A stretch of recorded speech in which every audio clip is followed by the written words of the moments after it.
అమ్మా వద్దమ్మా, అలా కన్నీళ్లు పెట్టద్దు. ఒక కంట రక్తాన్ని, ఒక కంట కన్నీటిని కురిపించి నువ్వు సాధించాలనుకున్నది నేను సాధిస్తానమ్మా. ఏ శిక్ష నుంచి బసవప్ప తప్పించుకున్నాడు ఆ శిక్ష వాడు అనుభవించేలా చేస్తాను. ఒకవేళ వాడు న్యాయానికి సమాధి కడితే వాడి సమాధి నేను కట్టిస్తానమ్మా. చూడమ్మా, అమ్మ ఎట్టుంటదో, అమ్మ చేత్తో గోరు ముద్దలు ఇడితే ఎట్టుంటదో, అమ్మ ఒళ్ళో ఆదమరిసి నిద్రపోతే ఎట్టుంటదో, ఎర్రకండ పెరిగాడమ్మా నా మనవడు. ఆ బసప్పగాడి మీద కడుపు మంట తగ్గించుకుని కన్న బిడ్డ మీద ప్రేమ చూపించు. మావయ్య గారు, నా పగని తన పగగా మార్చుకుని ఆ నీచుణ్ణి ఉరికంబం ఎక్కిస్తానని నా బిడ్డ అన్న మరుక్షణంలోనే నా మనసులోని పాషాణం కరిగిపోయింది. ఇక నుంచి ఈ బిడ్డకి మాతృమూర్తిగానే మిగిలిపోతాను. అమ్మా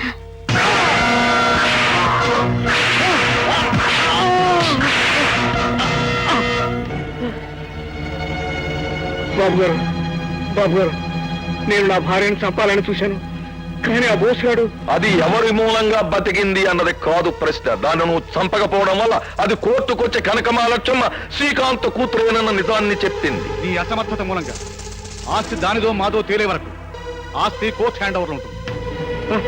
నువ్వు చెయ్యలేని పని నేను చేస్తున్నా. బాబు గారు, నన్ను చంపొద్దు. నీ కోసం కట్టుకున్న పెళ్ళాన్ని కూడా చంపలేకపోయావు, అందుకే చస్తున్నావు. బాబు గారు, మీ ఆస్తి గడ్డల్లా కనకమహాలక్ష్మిగా అది ఎట్టగా నా కూతురు కాదు. ఇంకో అవకాశం ఇప్పిస్తే ఇప్పుడు దాన్ని చంపేస్తాను. ఆల్ రైట్, మరో 2 రోజుల్లో నా ఫ్యాక్టరీని హ్యాండ్ ఓవర్ చేసుకోవడానికి కోర్టు కమిషనర్ వస్తున్నాడు. ఈలోగా నువ్వు కనకమహాలక్ష్మిని చంపేస్తే ఆస్తిని క్లెయిమ్ చేయడానికి మనిషి ఉండడు. అలాగే బాబు.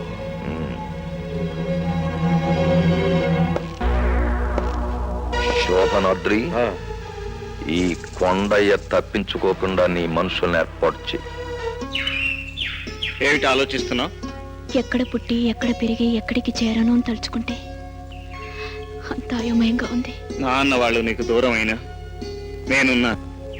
కోటీశ్వరుడు కూతురుగా నిన్ను పూలబాట మీద నడిపించలేకపోయినా కబడ్దార్ కనక మహాలక్ష్మిలా నా గుండెల్లో దాచుకుంటాను.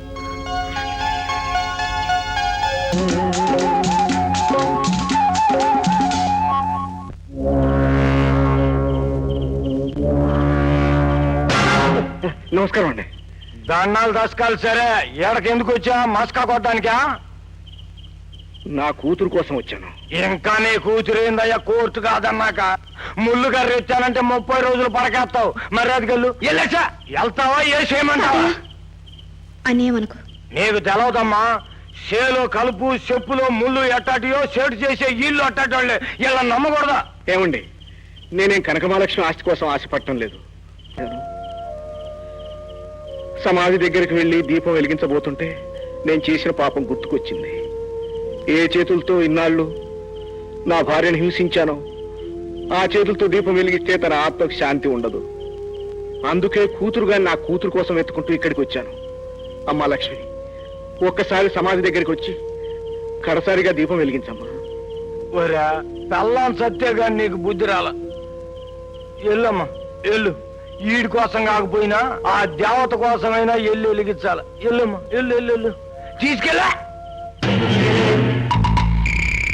రామ్మా.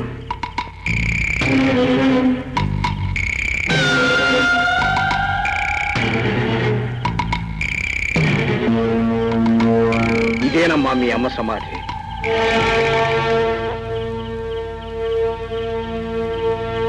దీపం వెలిగించమ్మా.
సింహం కాలకెక్కి సచ్చెట్టున్నాడు రా ఇట్రా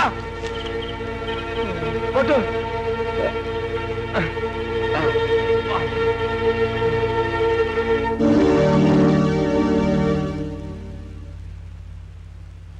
don't worry he will be all right.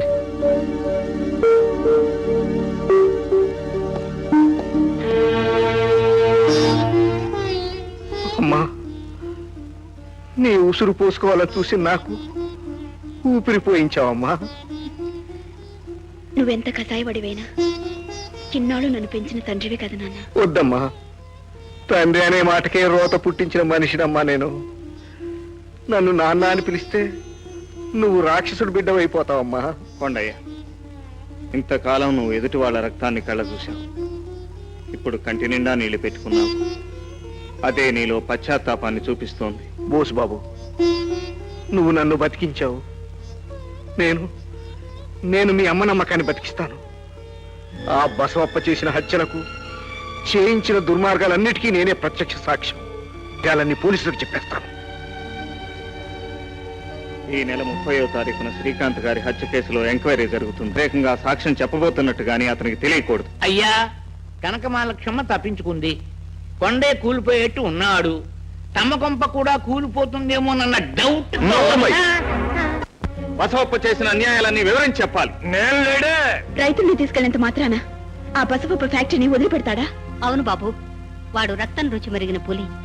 మాటు వేసి మేకపిల్లను మింగిపోతాడే గాని వేటుకు దొరకడు. తెలుసమ్మా, వాడిని వంచాలంటే సంఘటిత శక్తి కావాలని తెలుసు. అందుకే రైతుల్ని సమీకరించి తీసుకువెడుతున్నాను. మీ నాన్నగారు ఒకప్పుడు ఇలాగే వాడిని ఎదుర్కొని మా నాన్న చిందించిన ప్రతి రక్తపు బొట్టుకు వాడి నెత్తురు బొట్టుతో ఖరీదు కట్టి బాకే చెల్లిస్తానమ్మా. ఏ పవిత్రమైన ఆశయం కోసం నా తండ్రి ప్రాణాలు అర్పించాడో ఆ ఆశయాన్ని నేను పూర్తి చేస్తాను.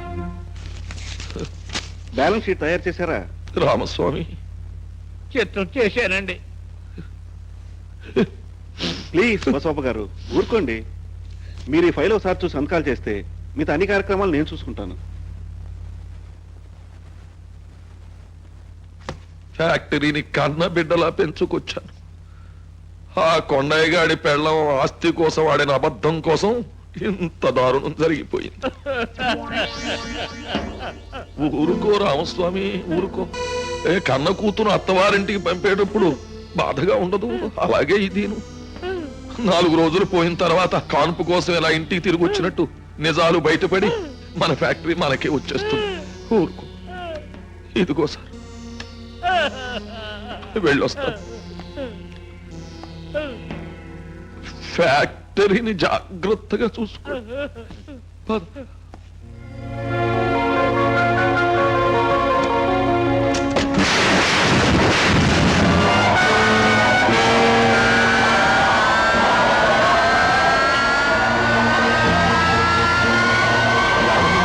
ఏమైందిరా?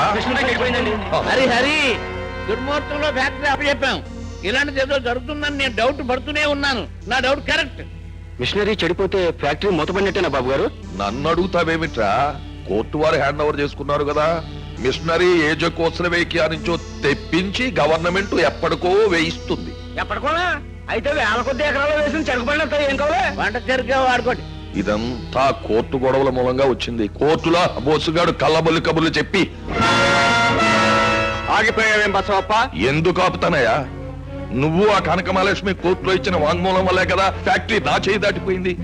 ఈ ఫ్యాక్టరీ నా చేతిలో కనుకుంటే ఇప్పుడు లక్షలకు లక్షలు ధారపోసి విమానంలో మెషినరీని ఇంజనీర్ని తెప్పించి ఫ్యాక్టరీని పనిచేయించేవాడిని, రైతులకి ఏ కష్టం లేకుండా చూసేవాడిని. మీరు పోట్లాడుకున్న మా నోటికాడ కూడు బాధేశారు కదా. పిల్లల మీద పుస్తకాలు దాడిపడి సరికేసాం కదయ్యా. మా బతికం కావాలా? ఇప్పటికైనా మించిపోయిందేమీ లేదు. వెంటనే సమ్మెలు సత్యాగ్రహాలు జరిపించండి. ఈ ఫ్యాక్టరీని తిరిగి నాకు అప్పగించేలా చూడండి. మీకు ఏ కష్టం లేకుండా చూస్తాను. ఇతన్నే నమ్ముకుంటే మీ నోట్లో దుమ్మే. బసవప్ప, గొర్రెనే నమ్మాలి కానీ కసాయి వాడిని నమ్మకూడదు. ఈ రైతుల మనసు విరిచి నా మీదకు రెచ్చగొట్టాలని చూస్తున్నావు కదూ.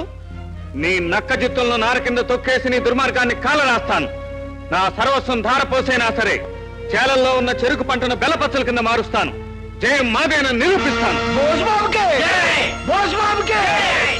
అయ్యా, వీడి దగ్గర మంత్రశక్తులు ఏమన్నా ఉన్నాయా అని నా డౌట్.